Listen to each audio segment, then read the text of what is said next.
A very good evening, everyone. I hope that as we're beginning the first of our three-part series, that we find you guys well. We were aiming for an appropriate fireside chat.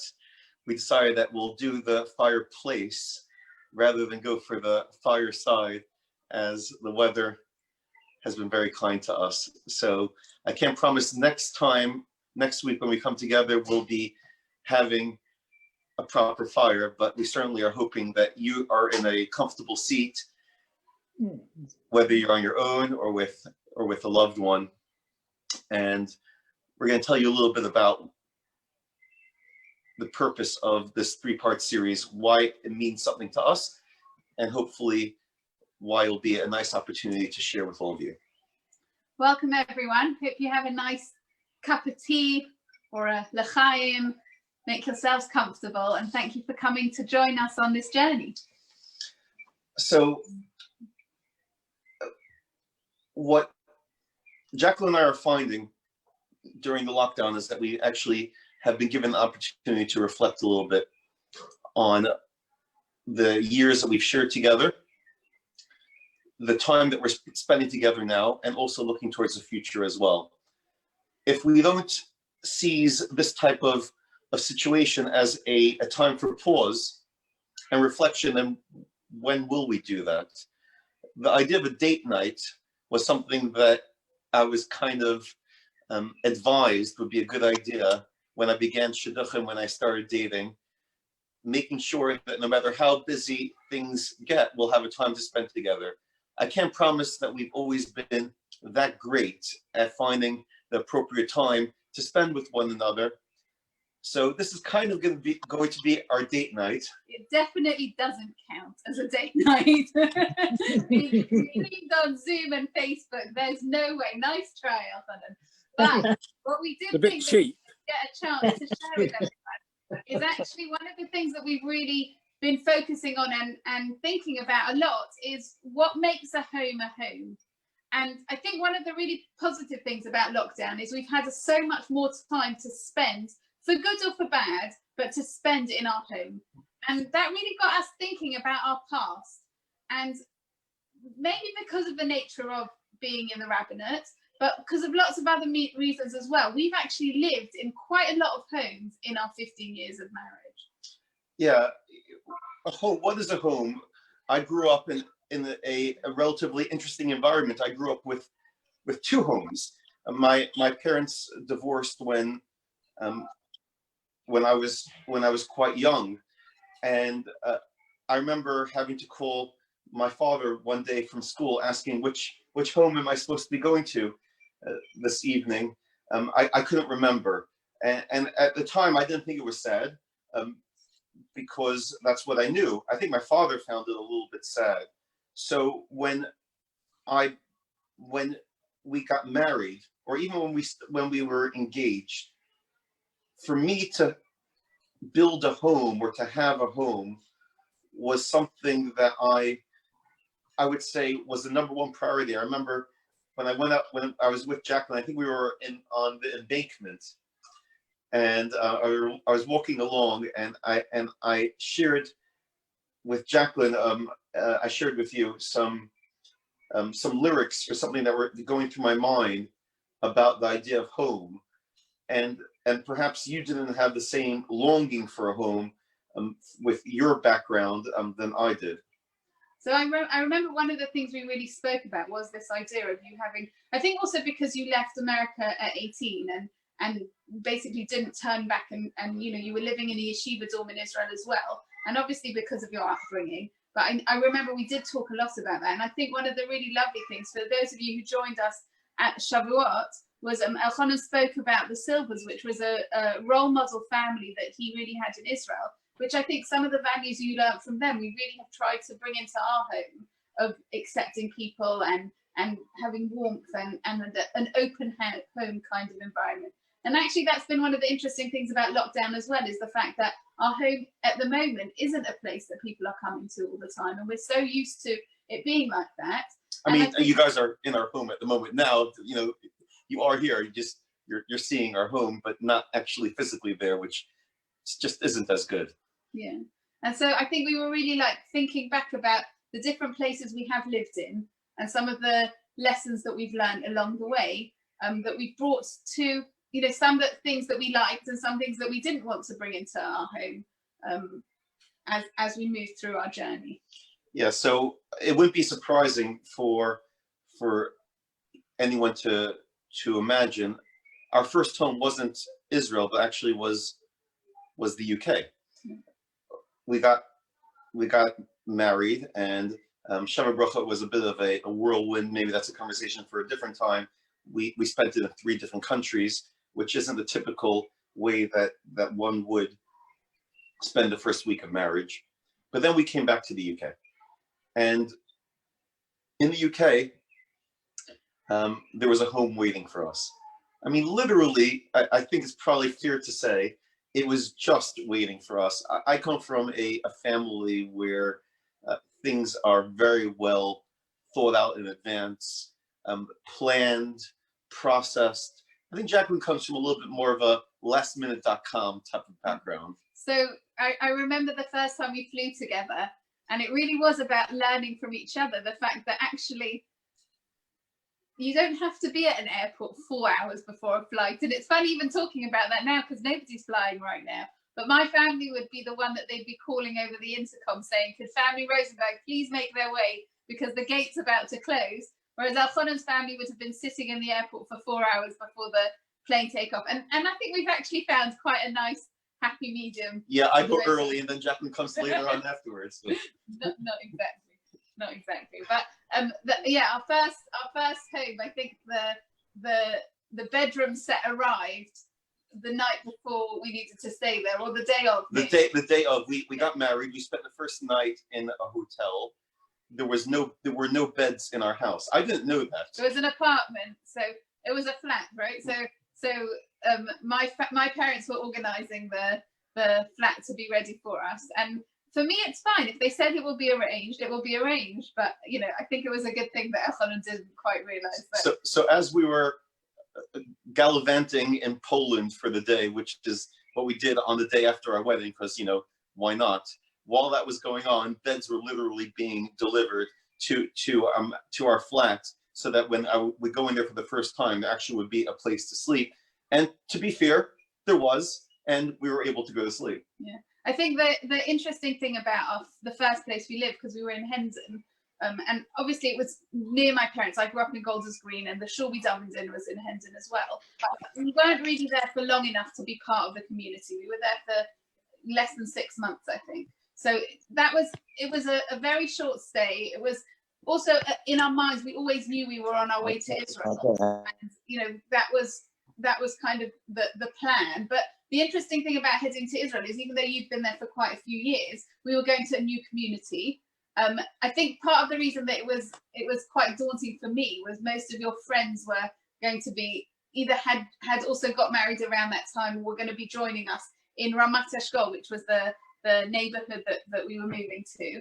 And you know, I had to get to know a whole new group of people and leave behind the community that I was really entrenched in and very involved, whether it was working with special needs or kids at risk or all different things that I was involved in. And that was quite hard for me, even though I really wanted to go to Israel.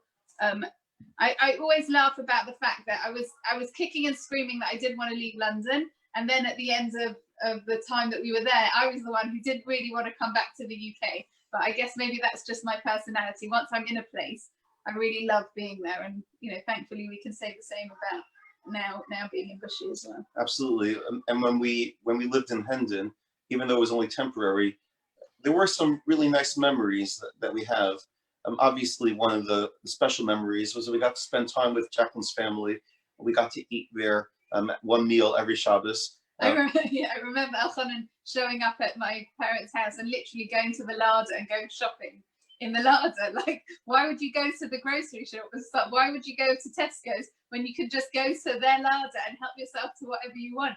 And I remember when we moved to Israel and we didn't have that anymore, we really missed it. Like this ability to just pop over and help yourself to whatever it is you want. And I know there's a lot of people in our community now that have probably similar setup, that you miss that being able to just pop over to it, whether it's parents or children, and just being able to go and have a meal with someone. I think it's such a wonderful thing to be able to have that. Absolutely, and also for your home as well to be one where you know your grandchildren could pop into, or friends and family as well, and not to be able to offer that is quite difficult. I have a lot of appreciation for this couple of months. It was really only a couple of months that we were here in Hendon. First of all, I was able to develop roots that I'm still connecting with today. The Edgeworth Kollel was a nascent organization at that point in time. It had only been around for a bit. I mean, Edgeworth was still the Chum when I came here for the first time. I mean, some people say it's still the Chum, but that's a different conversation. It's interesting. About a week ago, I did a levaya, and at the levaya was a contemporary of mine from my days in the Edgeworth Kollel, and I'm speaking to him very warmly in front of some of the other mourners and people, and they said, "Well, how do you know that guy?" So and we said we're old friends, and it was from 15 years ago. 15 years ago when we were when we were still back in those days. That was the first time, although I had a license from when I was 17 years old. Guys, if I could just ask everyone if you can mute yourselves to make sure that we're able to speak, unless you want to come into the conversation. Yeah, we're going to mute everyone, but if anyone wants to comment or wants to.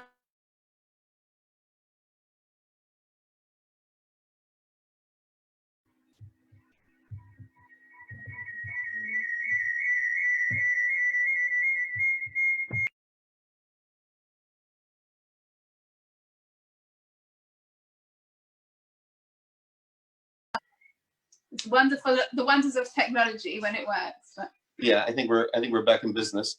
So one of the things of appreciation, even though I've been driving since I was 17 years old, so it'd been about 5 or 6 years, I never owned a car.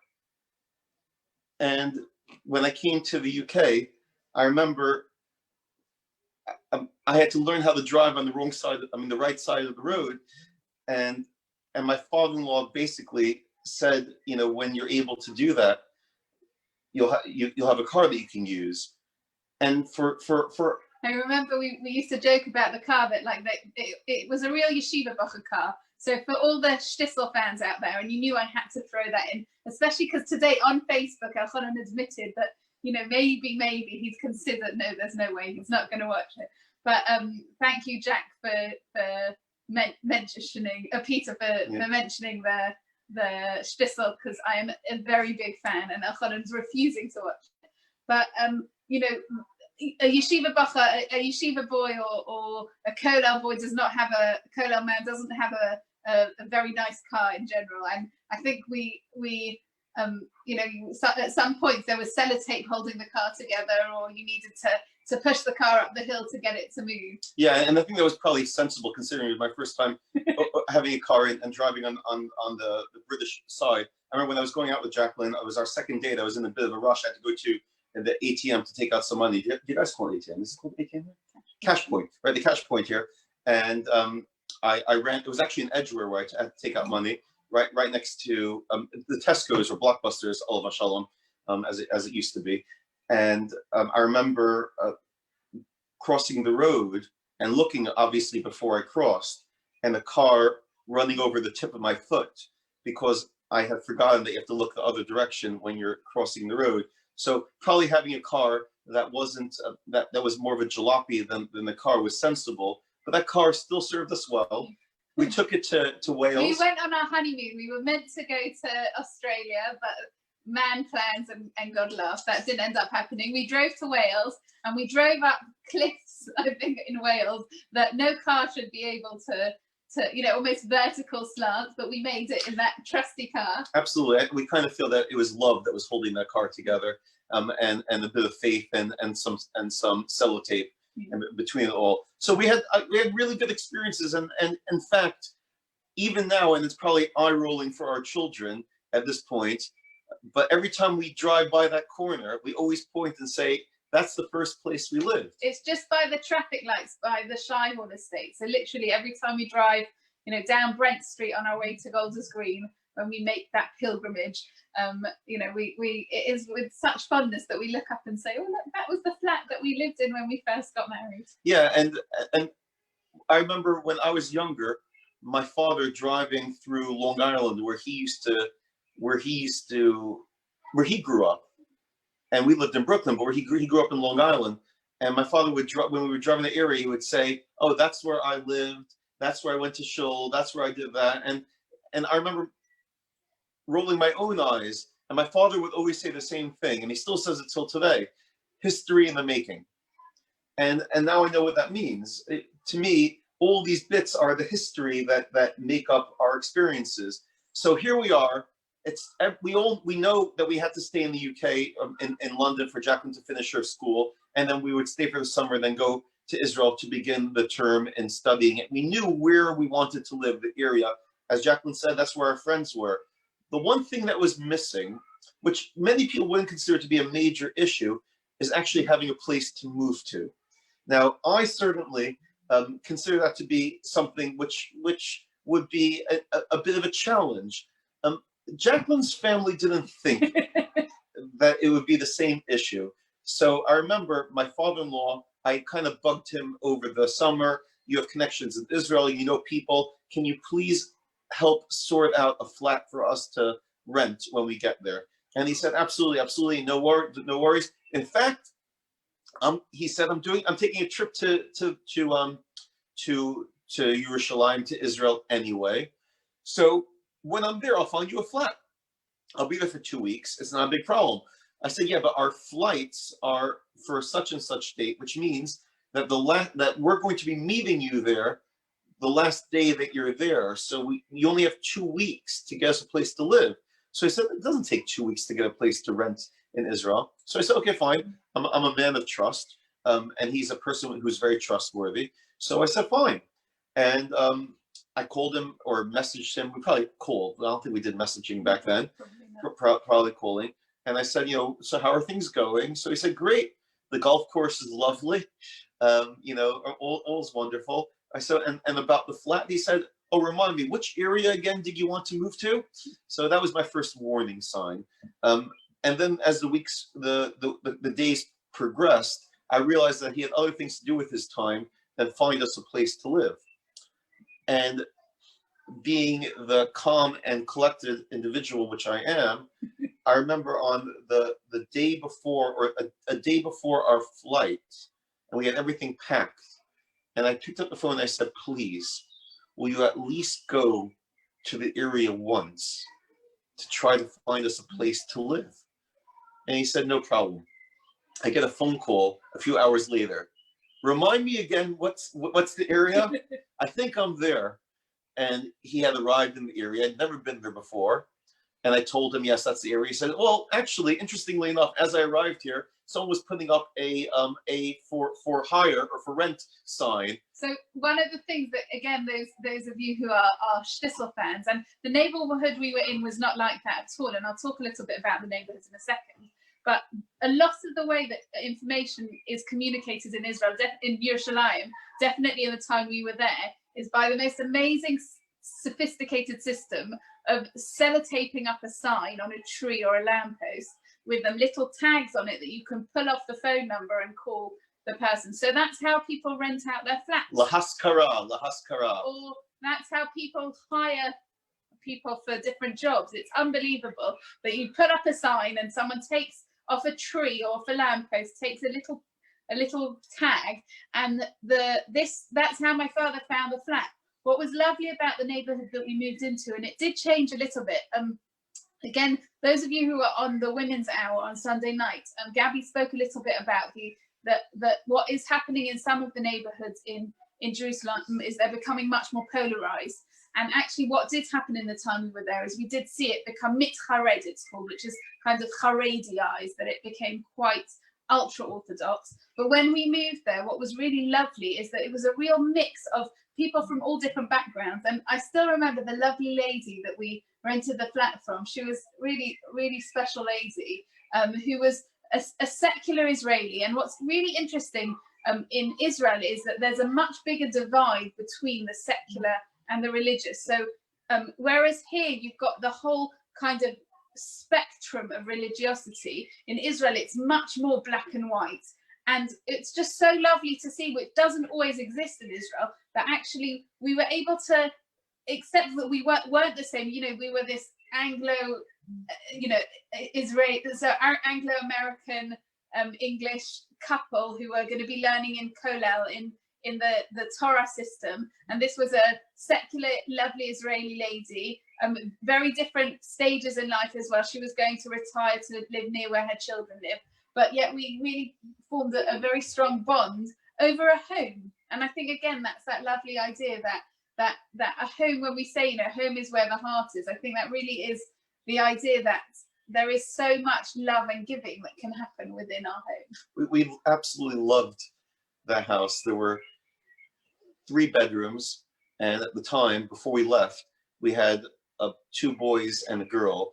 And Jacqueline said it's perfect because we'll have our bedroom. When Reuven gets married, he'll have the other bedroom, and Malk will have her bedroom when she gets married, and then we'll have, I guess, in the. No, I think the Shlomo wasn't. Oh, Shlomo wasn't born. Yeah, so it was, we had the 2 kids, and we were like, it's fine.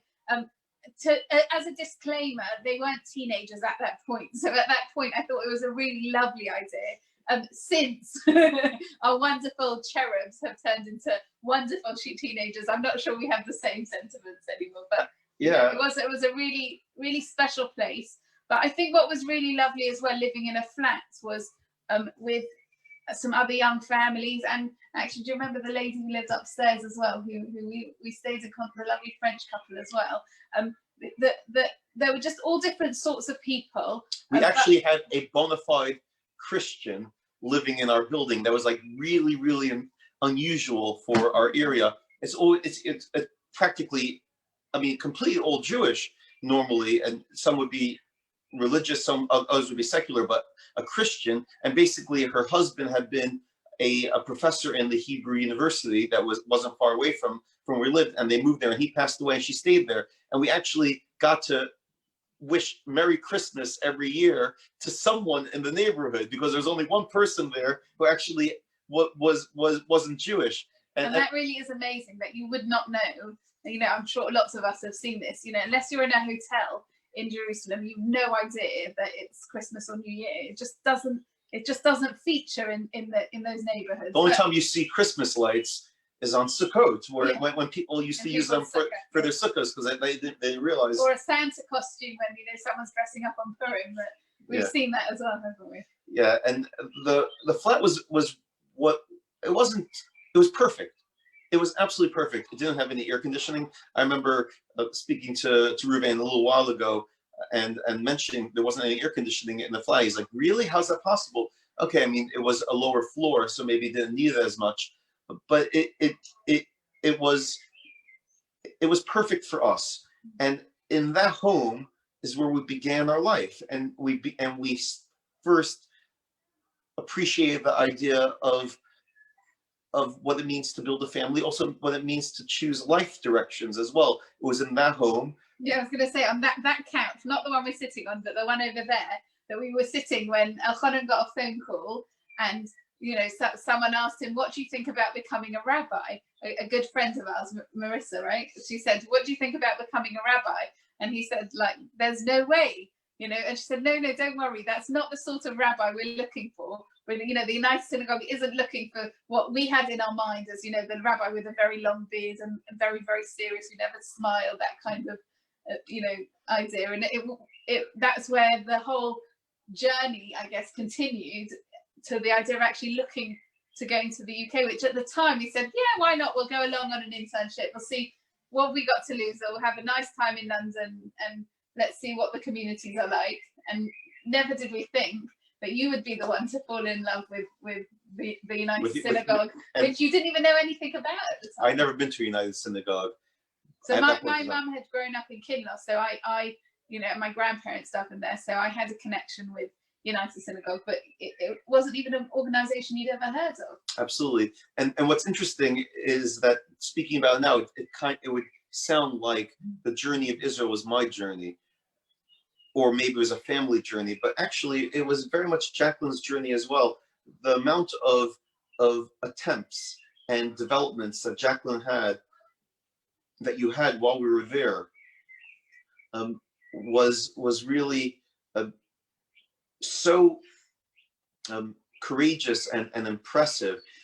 Jacqueline you started a catering business. That was one of the craziest, stupidest things that we've ever done, I think, because it was really like over our heads. But it is interesting in Israel that you just kind of have to find anything and everything. And I think maybe that's why Israel developed so many entrepreneurs, because you just have to try and make something work when you're there. But I think that it was interesting. It was amazing, but I think it was really hard because, you know, I felt like I had to do like anything, but the community there's so many people doing so much there that it's quite hard to make your mark, I guess. Yeah, and Jacqueline was a research assistant for a scientist. At one point in time, you became a professional masseuse. And another point in time, which was almost as beneficial to me as the catering, but that's a different conversation. And you became a teacher for at-risk young women while you were there. Yeah. And you tutored, and beyond beginning to help raise a family with my help and all the other stuff that came along with it. It taught us the value, or it showed me that we could work really, really hard. Yeah, and it's interesting because during almost all the time that we were there, we didn't know that the rabbinate was going to be the direction we were heading. Obviously, you were studying, and you know, I was doing some courses that related to it, but it wasn't like we always had in mind that we're in Israel and we were going to go back to the UK or back to somewhere to be a communal rabbi in Rebbetzin. You know, we were in Israel, and we actually thought we were staying in Israel. And we probably would have, if not for the fact that we kind of outgrew. I certainly did, but I think we as a couple outgrew the place that we were, and we didn't really have a place to go to continue that growth in the environment that we were in, and we wanted more from ourselves and to see where the adventures of life would take us. So we took a brave step to change what we had planned on doing, and to take the concept of home that we had shaped there, and to try to have a go at what home could look like on a grander scale in the diaspora in the UK. And I think probably what we'll talk a little bit about next time as well, which is, you know, in terms of the present. But the one thing that we really were missing in Israel, we had incredible friends, and you know, we had amazing family that were there as well. But the community just doesn't exist in the way that it does here. You know, you could daven at a different shul every day of the week, every service of the day, and you just didn't have that communal feel. And I think that was something that maybe we didn't even realize we were missing it till we joined, you know, first Feldmans and then now Bushy. But I think that's definitely something that, you know, we could see that Israel just didn't give us that community. And I think it's quite difficult to find community there in the way that it is here. I think maybe on some of the moshavim you can, but I think in Jerusalem it was really hard to get a real sense of being part of the community. Within our building, maybe we had lots of friends, but we didn't have that community feel. Yeah, and I would say maybe it was about us growing up. We kind of grew up as a couple and as a young family in Israel. And maybe when we came here, maybe when we came here, we took it to the next stage of doing something with what we had developed. We're kind of reaching the end of our time. I was wondering if anyone had any comments or any questions before we close our half an hour slot to be continuing with part two. The floor really is anyone's. Please feel free to just unmute yourself, and join in the conversation, or if you want to comment, please do. Don't be shy, everyone. Question for both of you, Rabbi and Jacqueline. How good was your conversational Ivrit before you left America and England? So I did, I think, Ivrit till year 9 in school, and I was never very good at languages, but I could understand a little bit. And the interesting thing is, when I was in Israel, I did do Ulpan.